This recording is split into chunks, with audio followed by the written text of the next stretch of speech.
मेरी भारतीय भाइयों, आप सब जानकार हैं। आप सब डिजिटल दुनिया में जी रहे हैं। सोशल मीडिया के माध्यम से आप तक तमाम खबरें पहुंचती हैं। आप देख रहे हैं कि कैसे हमारा देश एक कोरोना के महामारी में भी सरकारी संपत्ति की लूट को सरकारों द्वारा सफलतापूर्वक अंजाम दिया जा रहा है। किस तरह से अधिकारी और नेता मंत्री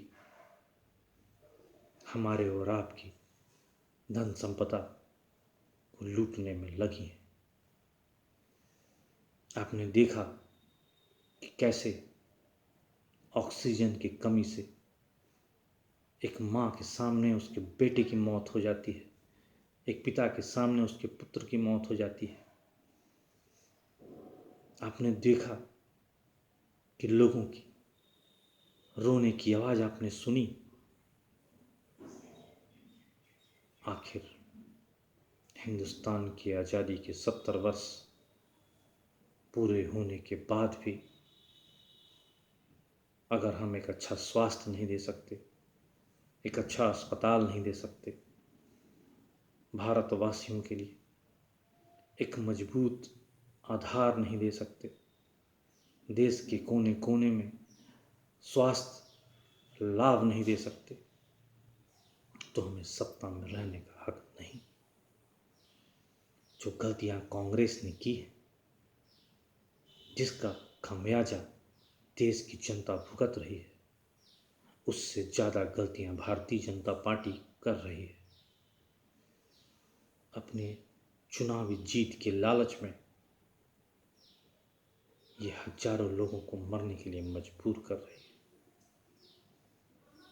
दूसरा लहर इसका जीता जागता उदाहरण है, जहां सरकार को दूसरे लहर से लड़ने के लिए तमाम व्यवस्थाएं करनी चाहिए थी। तमाम ज़रूरत की चीज़ें, चाहे वो दवा हो, इंजेक्शन हो, ऑक्सीजन हो, अस्पताल हो, उसकी व्यवस्था करनी चाहिए। वहाँ शहरों और गांव में घूम घूम के देश का प्रधानमंत्री चुनावी जीत के लिए बिगुल बजा रहा था। चुनाव में हिस्सा लेने के लिए एक एक दिन में 10 रैलियां कर रहा था। जब इतने जिम्मेदार पद पर बैठने वाला देश का प्रधानमंत्री जनता के जान मान की रक्षा न करके चुनाव की रैलियों में व्यस्त हो, ऐसे सरकार और ऐसे प्रधानमंत्री की देश को आवश्यकता नहीं है। जब मैं शहीद आलम भगत सिंह के उन कुर्बानियों को याद करता हूँ,